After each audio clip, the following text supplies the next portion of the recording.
Le soleil se couchait sur le village. Les ombres s'allongeaient comme des doigts squelettiques. Idriss tremblait. Il ne voulait pas suivre ses amis, Hawa et Sheikh, vers la forêt. Mais Sheikh se moquait de lui. « Tu as peur comme une poule mouillée ?» Hawa riait, insouciante. Il cherchait la case abandonnée du vieux sorcier Zinsou, mort il y a 10 ans. La forêt sacrée était silencieuse. Pas un cri d'oiseau, pas un souffle de vent. Seul le bruit des branches mortes craquant sous leurs pieds résonnait comme des os brisés.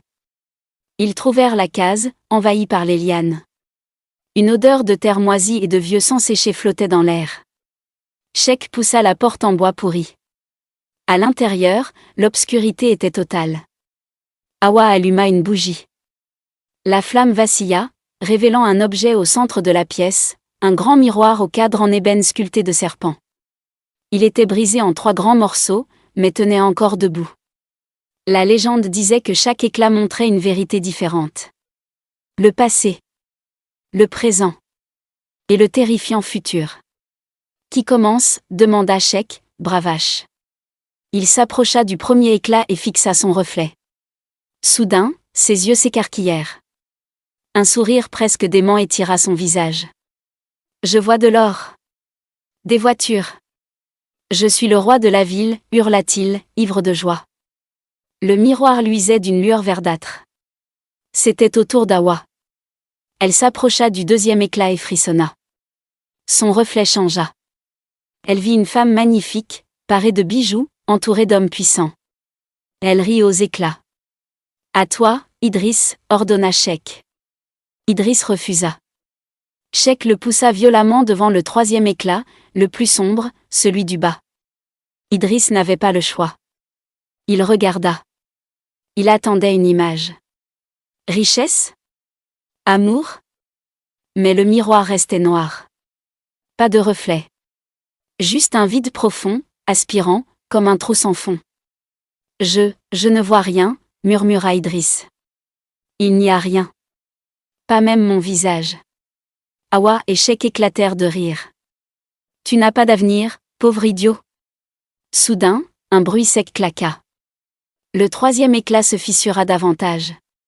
Une vapeur froide sortit du miroir et toucha le visage d'Idriss. Il hurla. Ils s'enfuirent en courant, laissant la bougie allumée. La forêt semblait vouloir les retenir, les branches griffant leur visage.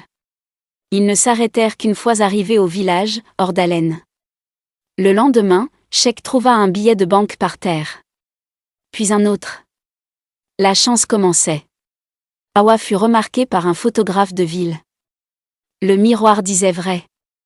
Mais pour Idriss, le cauchemar débutait. Au réveil, il sentit un froid intense dans sa main droite. Ses doigts étaient gris, ternes, comme s'ils étaient morts. Il essaya de saisir sa tasse de thé. Sa main passa à travers l'anse. Il hurla de terreur. Il courut voir sa mère. « Maman. Regarde ma main. » Sa mère se retourna, les yeux inquiets. « Idriss ?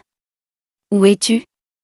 Je t'entends mais je ne te vois pas bien. » La malédiction s'accélérait. Ce n'était pas seulement sa main. C'était sa présence tout entière. Les gens commençaient à l'ignorer, non par méchanceté, mais parce que leurs yeux glissaient sur lui sans le voir. Pendant ce temps, Sheikh devenait riche, mais cruel. Il volait, trichait.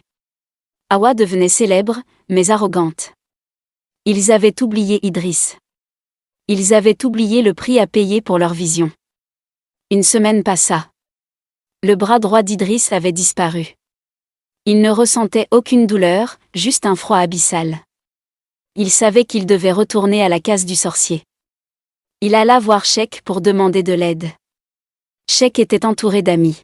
« Qui parle ?» demanda-t-il en regardant autour de lui.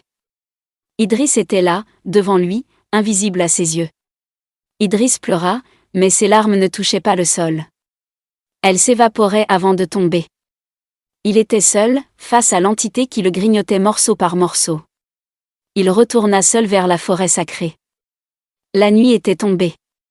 Cette fois, la forêt n'était pas silencieuse. Elle chuchotait. Des milliers de voix semblaient sortir des arbres tordus. « Reviens, reviens dans le verre. Ses jambes commençaient à s'effacer. Il trébuchait, tombait, se relevait. Il devait briser le miroir totalement pour rompre le sort. Il arriva à la case. La porte était ouverte. À l'intérieur, une lueur pulsait. Le troisième éclat brillait d'une lumière noire. Il semblait attendre son repas final. Idriss s'approcha et vit alors quelque chose dans le miroir. Ce n'était plus le vide. C'était lui. Son reflet était prisonnier à l'intérieur, hurlant en silence, frappant contre le verre.